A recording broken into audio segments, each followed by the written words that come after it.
Welcome to 24 Carrick Entertainment News, brought to you by Worth It or Woke. I'm James Carrick.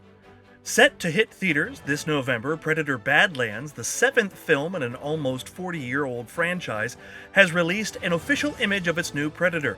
Met with mixed reactions, the alien bounty hunter appears to be based on a testicle.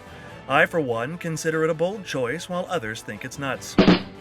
The little-watched but largely celebrated series Andor released the initial 3 episodes of its second season on Tuesday, the third of which has sparked considerable conversation in the Twitter sphere, as fans found themselves divided over some fairly controversial choices. In one of the questionable scenes, Mon Mothma, the future leader of the Rebel Alliance, drunkenly busts a move to early 2000s house music, a move that those with taste and intelligence deride, and the rest are probably Acolyte fans. In the other scene, an actual illegal alien, played by a Latina, narrowly escapes a sexual assault, which only makes sense since Disney and Kathleen Kennedy have spent the last 10 years bending Star Wars fans over.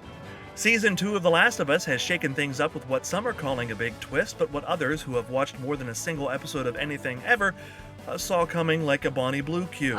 Fortunately, Screen Rant is ready to explain it for the entertainmentally challenged among us, also known as The Last of Us fans.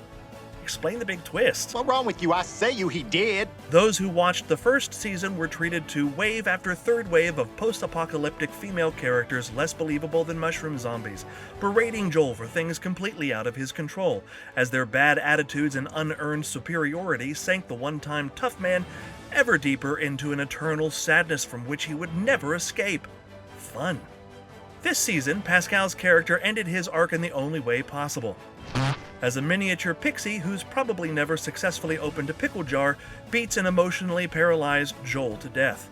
Proving that if you kill one Pedro Pascal character, 2 replace it, the cinematic Hydra is warming up his tux once again for no fewer than 3 more strolls down the red carpet this year.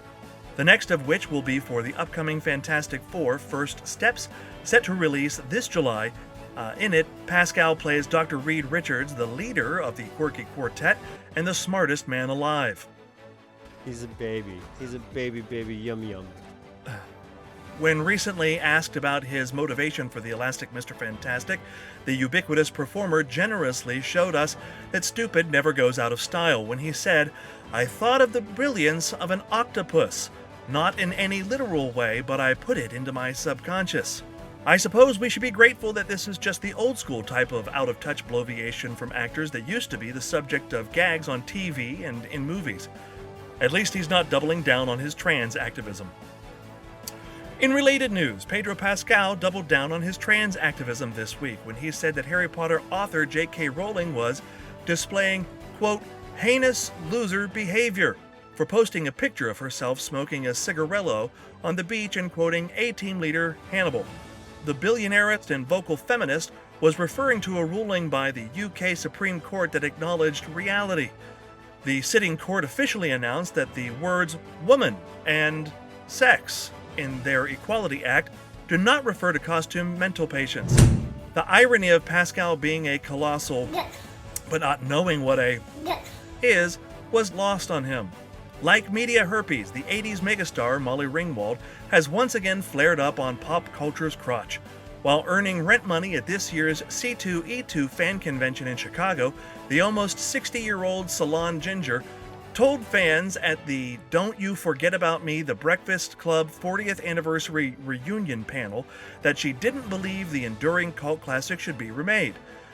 This surprising wisdom snippet was quickly pummeled to goo beneath a barrage of single-digit IQ explanations as Ringwald continued with a word salad Kamala Harris rated 2 Zolofts and 3 red wines.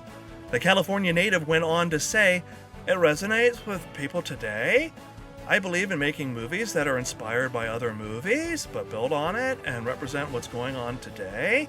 This is a very, it's a very white movie, this movie. You don't see a lot of different ethnicities. We don't talk about gender, none of that. And I feel like that really doesn't represent our world today." This, of course, begs the question as to what morsel of this retard stew is stupider. That Ringwald doesn't understand that a remake could and would almost certainly include these leftist sacraments, or that the pasty twit finds whiteness problematic and discussions about gender, i.e. transgenderism, to be worthy of film. Apparently, it's the week for irrelevant actresses to wax moronic. 8 years later.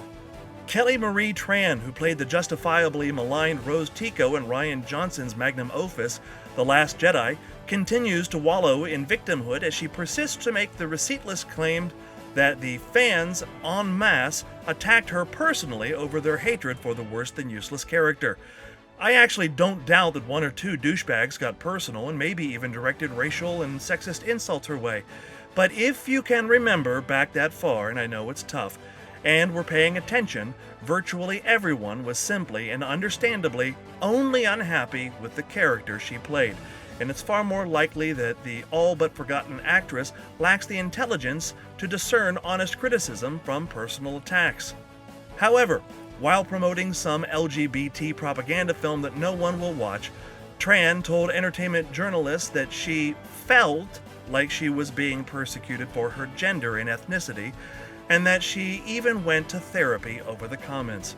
Tran concluded saying that she's so glad that she can live authentically and blah, blah, blah, blah, blah. These people are exhausting.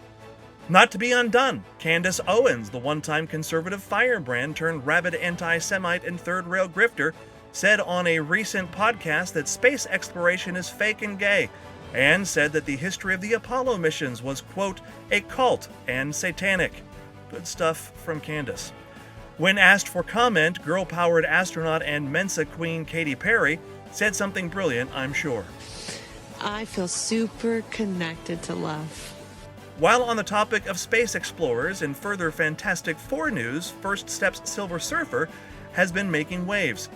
Revealed only a few days ago in the latest trailer, Julia Garner makes her debut as Shala Bal, a female Silver Surfer who originally and only ever appeared in 10 pages of a 1999 alternative reality comic.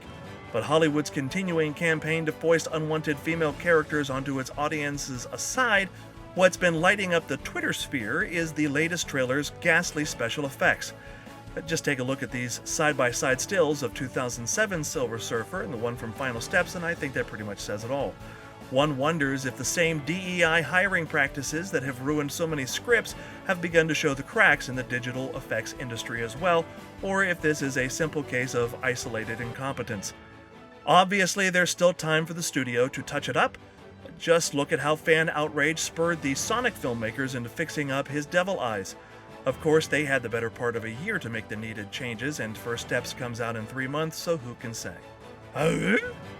Tim Allen, while on WVIB radio in Mount Vernon, Illinois, let it slip that Jessie will be the next in a long line of mildly interesting secondary female characters who will be undeservedly taking the spotlight, this time in Disney's upcoming cash grab Toy Story 5.